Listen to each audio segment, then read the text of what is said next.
माझे यूट्यूबर जोडीदार त्यांनी मला भेटले बघा. तर त्यांनी मला त्या त्यांच्या गाडीबद्दल मला माहिती दिली. तर त्यांच्याकडे नॅनो आहे, तर त्यांनी कॅम्पिंग ट्रॅव्हलसाठी बघा नॅनो बनवली पहा. तर ते म्हणले तुमच्याकडे आहे तर तुम्ही पण बनवा.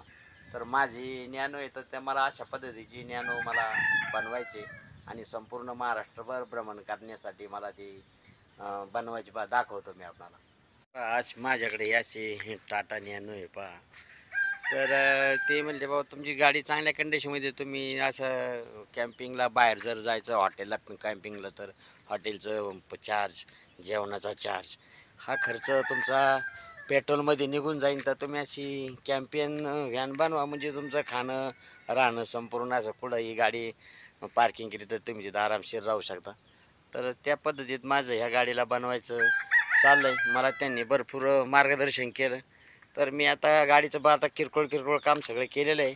पण आता पाठीमागचं फक्त कसं सिस्टम शिट्ट्या बिट्ट्या खोलून ठेवल्यात आणि सिस्टीम आता ती शिरूरला जाऊन बनवायचे, सगळं अँगल टाकून पॅक करून घ्यायचे. म्हणजे पाठीमागं 2 माणसं झोपली पाहिजे, पुढे एक 3 माणसाची व्यवस्था आहे.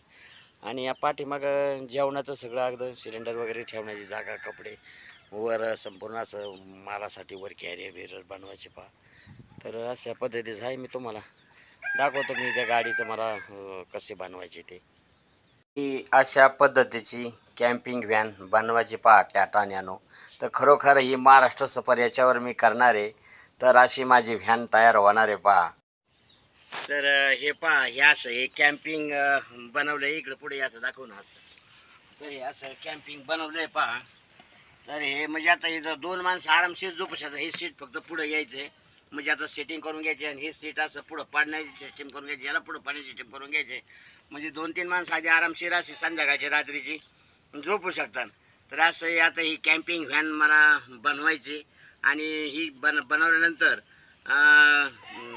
ही कॅम्पिंग व्हॅन बनवल्यानंतर आम्ही कोकण विभाग, परत आणखीन 12 ज्योतिर्लिंग महाराष्ट्रातले, 5 ज्योतिर्लिंग आणि अष्टविनायक असे सफर आम्ही 2-3 घरगुती माणसं करणार आहे.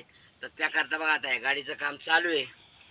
तर ह्या अशा पद्धतीचं मी कॅम्पिंग व्हॅन बनवायचे. कारण एक डोक्यात आले, जाऊ द्या चला ही गाडीचं नुसतं म्हणजे फक्त कॅम्पिंगसाठी, म्हणजे हॉटेलला खर्च जो येतो तो राहण्याचा, तो ह्या गाडीत बचत आणि जेवणाचं साहित्य आतमध्ये मी सगळं बनवायचं.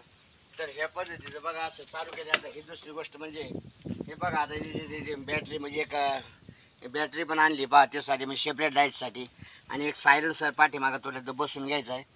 तर याची किरकोळ कामं आता करून घेऊन हे शिरूरला जाऊन हे संपूर्ण लाईटिंग वगैरेचं काम करून घ्यायचं. हे टायर पहा, या टायर नवीन टाकले बघा हिचं. तर आता ही गाडी म्हणजे खास कॅम्पिंग व्हॅन, म्हणजे आता या किमतीपेक्षा एवढी किंमत खर्च करून हिला ती बनवायची पहा. दोन माणसं आणि एक मुला, 3 माणसाचं, 2.5 माणसाचं इथे या गाडीचं सगळं व्यवस्थित. वर इथं हे कॅबिन बसवायचे बघा. कॅबिन बसवल्यानंतर याच्यात म्हणजे पाण्याचा टँक घेऊन पाण्याचा वापर, म्हणजे आपल्याला 24 तास पाणी राहील. आणि समजा मोठ्याला काही बॅग वगैरे असेल त्यासाठी पण फिट राहतील. त्याकरता एक कॅबिन बॉक्स बनवायचा आहे. असं संपूर्ण असं बरंचसं बनवायचं त्या गाडीचं. आणि दुसरी गोष्ट म्हणजे ह्या गाडीचं म्हणजे एक मी यूट्यूबला बघितलं बघा, एक नॅनो कॅम्पिंग व्हॅन. तर ती पार लडाख, काश्मीर बिश्मीर पूर्ण भारत भ्रमण करते. तर म्हणलं आपल्याकडे आहे, तर म्हणलं आपण का नाही बनवायची. आणि गाडी पण चांगल्या कंडिशनमध्ये. तर मग हिला एक खर्च करायचा एक 50,000 रुपये आणि हिला कॅम्पिंग व्हॅन बनवून घ्यायची, म्हणजे जेवणाची झोपण्याची सगळी व्यवस्था. आणि आपण एक यूट्यूबर असल्यामुळं त्या यूट्यूबरला पण असं कुठं पण कॅम्पिंग करावं लागते. तर त्यासाठी फार फायदेशीर गाडी पाहिजे. तर असं माझं चाललं आहे. पण बघू आता काय होतं आहे ते. आता म्हणजे उद्या आता त्याला शिरूरला नेऊन तिचं सगळं ते ॲडजस्टमेंट सगळं ते कार करून घ्यायचे. आणि त्याला एक 8-10 दिवस लागतील संपूर्ण तयार व्हायला. त्या गॅरेजच्या वर एक सौर ऊर्जेचा पॅनल टाकायचा आहे. म्हणजे सौर ऊर्जेचा पॅनल टाकला म्हणजे आतमध्ये आपल्याला जी लाईट आहे रात्रीची, तर ती वापरता येईल. आणि किचनचं हे ते अशी आपल्याला म्हणजे वापरता येईल. तर ते थोडा म्हणजे सिंगल फेजचा सौर ऊर्जेचा टाकायचं चाललं आहे. तर ते पण टाकून घ्यायचे. तर म्हणजे गाडीच्या किमतीत का खर्च आहे चांगली व्हॅन बनवायला. तर माझं चांगल्या डोक्यात ते बनवायचे तेवढं आणि संपूर्ण एक महाराष्ट्राप्रमाणे या गाडीवर करायचं. तर बघू मग आता हे असं नियोजन आहे पहा. आणि गाडी पण चांगल्या कंडिशनमध्ये, त्यामुळं काय अडचण नाही आहे.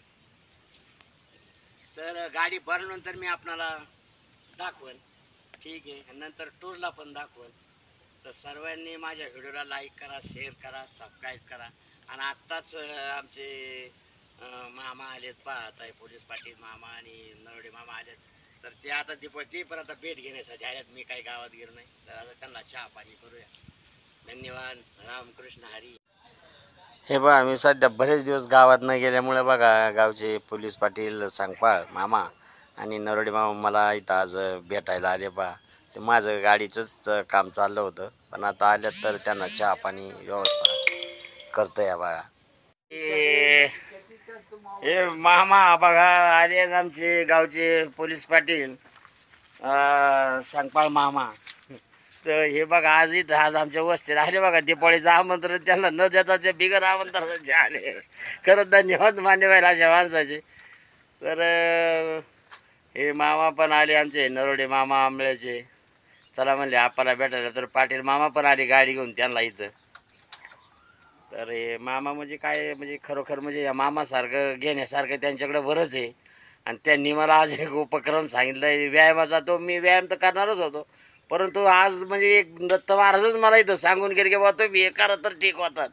ही एक देवाचा उपदेशच मला झाला. आजपासून मी व्यायाम चालू करणार पहा. खरोखर म्हणजे नाही ना, ते फरक पडणारच, व्यायामाने फरक पडणार 100%. नाही नाही आहे ना, बरोबर ना. तुमचा अनुभव सांगितला तुम्ही. तुम्हाला बसता येत नव्हतं, उठता येत नव्हतं. हा तसं तसं म्हणजे पार चारी पायावर उठायचं, चारी 2 हात 2 पाय. तर ते खरोखर नाही फरक पडत. मी आजपासून व्यायामाला चालू करतो. या मामा. हा हा रस्ता मग कॅनलनीच जाता का इकडून जाता? हा जा मधून. चालतं, ठीक आहे. धन्यवाद. हे बघा, हे आमचे जोडीदार बघा इथं भेटायला आले बघा इथं. खरोखर म्हणजे किती प्रेम आहे बघा. तर याला बोलतात प्रेम.